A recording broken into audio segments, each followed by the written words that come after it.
एक और एग्जांपल देख लेते हैं, एग्जांपल 5। ये एग्जांपल 4 है स्टडी टेक्स्ट की, पेज 319 पर। एक कंपनी है, सैंडविचेस प्रोड्यूस करती है। हर सैंडविच बनाने में 2 स्लाइस रिक्वायर्ड होते हैं।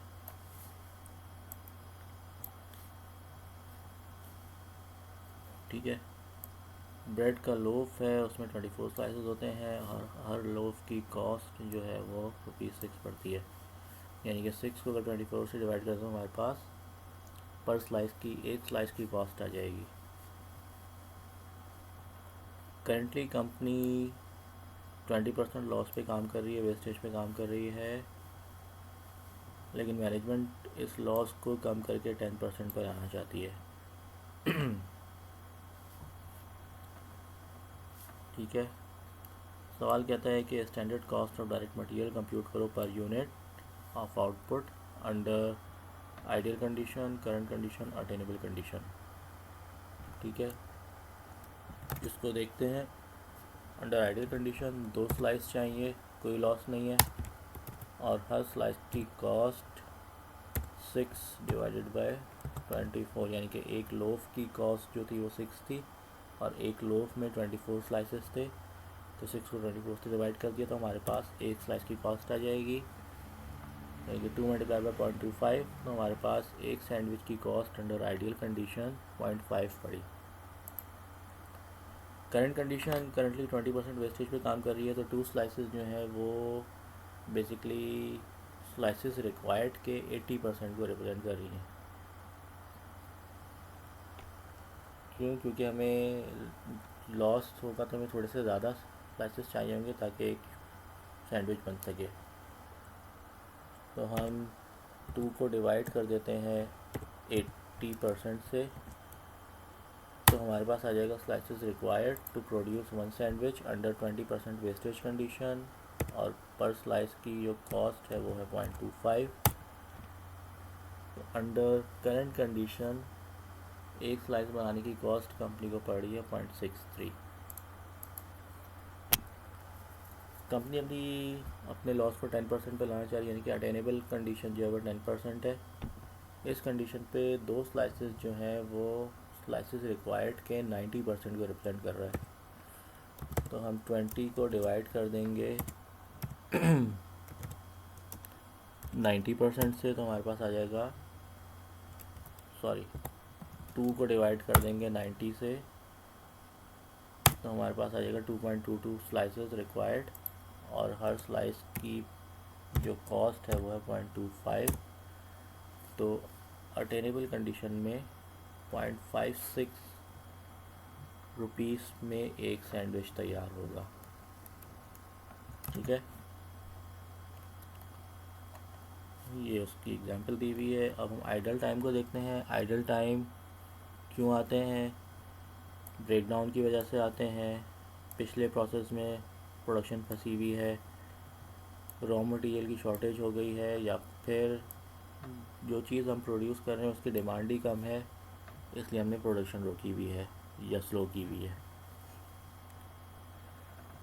हाँ, आइडल टाइम को अकाउंट फॉर करने के लिए स्टैंडर्ड कॉस्ट में इनकॉर्पोरेट करने के 2 तरीके हैं।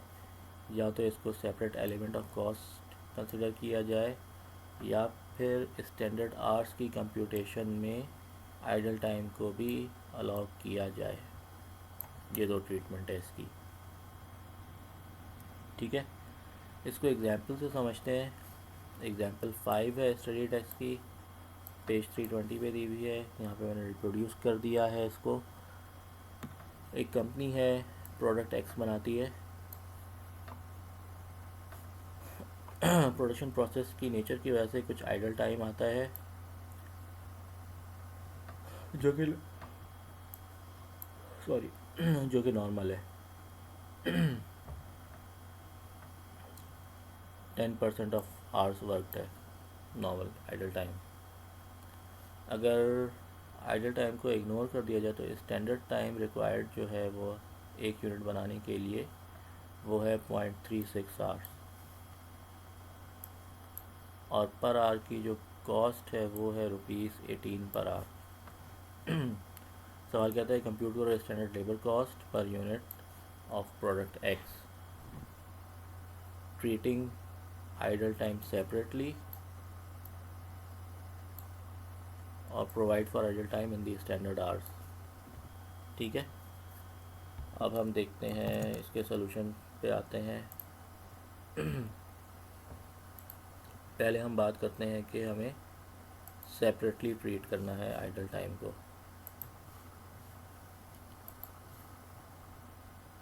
हमें आइडल टाइम को सेपरेट एलिमेंट ऑफ कॉस्ट रखना है। ठीक है, इस कंडीशन में एक्टिव आवर्स कितने हैं? 0.36 आवर्स।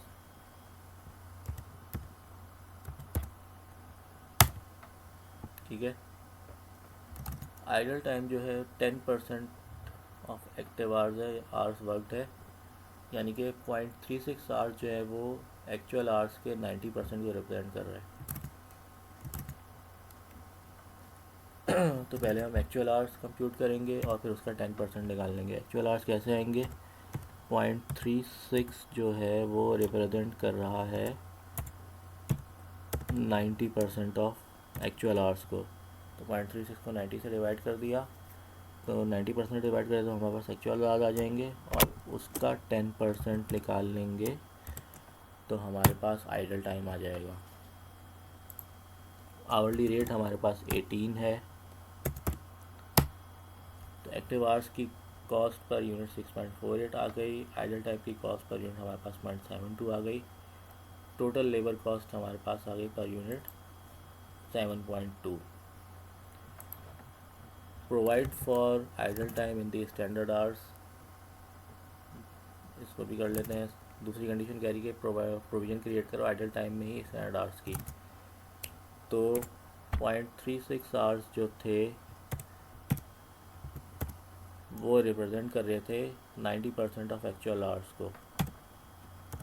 तो हम 0.36 को 90% से डिवाइड कर देंगे तो हमारे पास एक्चुअल आवर्स आ जाएंगे इंक्लूडिंग आइडल टाइम 0.4 आवर्स, और आवर्ली रेट हमारे पास है 18 पर आवर। तो हमारे पास standard cost, standard labour cost per unit आ जाएगी 7.2। एंड रिजल्ट दोनों का सेम है, एक में आइडल टाइम को सेपरेटली ट्रीट किया है, एक में स्टैंडर्ड आवर्स की प्रोविज़न में ही उसको शामिल कर लिया है। ठीक है,